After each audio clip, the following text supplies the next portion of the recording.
আসসালামু আলাইকুম, আপনারা কেমন আছেন? আমি এখন একটু জিনিস দেখাবো যেটার জন্য মানুষ অনেক মানে অনেকেই পাগল। তো আমরা তো এখান থেকে দোকান থেকে কিনি। যে জিনিসটা দেখাতে চাচ্ছি দেখেন তো, এই যে দুবাই চকলেট, এই যে কি কুনাফা আর পিস্তাচিও, রাইট? আর এইটা তুমি পিঙ্কটা পাওনি? আপনি পিঙ্কটা আনতে I couldn't বলছিল। find the pink.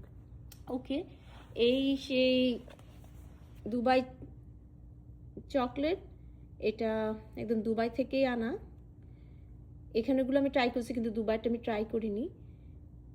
তো এইটা নিয়ে এসছি।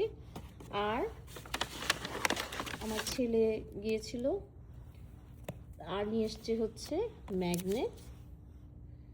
এটা কি? এটা হচ্ছে Burj Khalifa. Yeah, at Burj the top. Khalifa at the top. Except I bought it from the bottom. Yeah. I was thinking about doing that at the top too. করতে পারতাম। Mine was long. আসলে অল্প সময়ের জন্য করা যায় না। এই তো এটাই মনে করলাম আপনাদেরকে একটু শেয়ার করি। তারপর যখন আমি এই ক্যান্ডিটা খুলবো তখন সেটাও আপনাদেরকে দেখাবো যে আসলে দুবাই ক্যান্ডি দেখতে কেমন। ওকে, আজ এই পর্যন্ত। আল্লাহ হাফেজ।